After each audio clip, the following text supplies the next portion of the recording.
They are hunting the baby. Sometimes the most dangerous part of war is not the explosions. It is the moment when you hear a baby's first cry and realize that you are no longer responsible only for yourself. That night changed everything, but the real consequences came the next morning. Eliza held her baby in her arms. The little girl was tiny, warm, and full of life in a world that was falling apart. She had stopped crying. Now she was only breathing, as if she were listening. Marcus stood beside them. He was not smiling. He looked like a man who could not believe he had lived long enough to see this moment. The soldiers were gone. Some had left after the shooting. Some never left at all. Now the house was silent. Too silent. Eliza looked at Marcus. "You came back," she whispered. He did not answer at once. Finally, he said, "I wasn't supposed to." "Where have you been all this time?" Marcus looked away. That was answer enough. After a long silence, he finally spoke. "They took me." "Who?" "The same people who came here tonight." Eliza froze. "They are not just soldiers," Marcus said quietly. "They are looking for something more than people. They are looking for the future." Eliza frowned. "The baby?" Marcus did not answer. His silence was more frightening than any words. Outside they heard voices again. Not a battle, a search. Footsteps. Lanterns moving through the darkness. Marcus walked quickly to the window and closed the curtain. "They'll come back." "Why?" "Because they already know the baby was born." Eliza turned pale. How could they know? Marcus looked at her. "I was with them."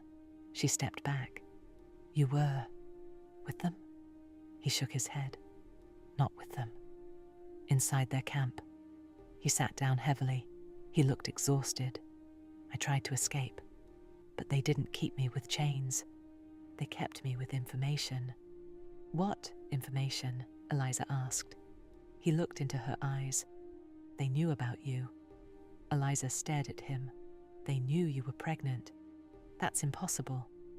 "They were watching." "Watching me? Why?" Marcus stayed silent. Then he said softly, "Because not every child is the same." The baby began to cry again, this time louder. Marcus stood up. "We can't stay here. Where will we go? There is one place they don't control yet. But we have to leave now." Eliza moved as quickly as she could. She wrapped the baby in a blanket. She packed a little bread. She picked up her coat. Then she stopped. "What about the bakery?" Marcus looked at her. "It isn't your home anymore." They left through the back door. The town had changed. It was no longer quiet. It was no longer peaceful. It felt like an animal waiting to attack. Far away they heard explosions. Closer they heard footsteps. They walked into the forest. Rain began to fall again. The baby was quiet. That frightened Eliza even more. "Why isn't she crying?" she whispered. Marcus listened for a moment. "Because she already knows she must stay quiet." Soon lights appeared between the trees. One light, then another, then many more. Marcus stopped walking. "They found us." "So quickly?" Eliza asked. He nodded. "They weren't looking for us. They were waiting." Marcus pulled an old pistol from his coat. Eliza looked at him in fear. "What are you doing?"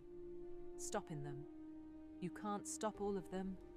Marcus gave a small, sad smile. "I know." "Then go," Eliza said. "Save yourself." Marcus looked at her. "I already made my choice." "What choice?" He looked at the baby. "I didn't come back for you. I came back for her." Before Eliza could answer, a gunshot echoed through the forest. A bullet flew past them.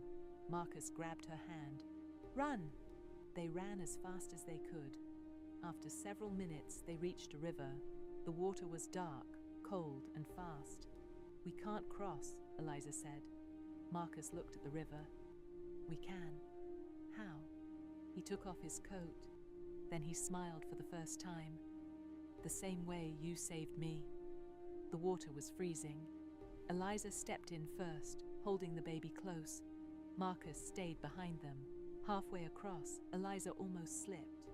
Marcus caught her before she fell. "Don't let go," he said. Finally, they reached the other side. They were breathing hard. Behind them, they could still hear voices. But no one was shooting. Not yet. They rested under a large tree. Eliza looked at Marcus. "So you disappeared because they took you?" He nodded. "And because I learned they would come after you." "Why me?" Marcus looked at the little girl sleeping in her mother's arms. After a long silence, he finally spoke. "Because she was never supposed to be born here." Eliza held her daughter even closer. "What does that mean?" Marcus looked into the darkness. His voice was almost a whisper. "It means she is the one they are hunting now."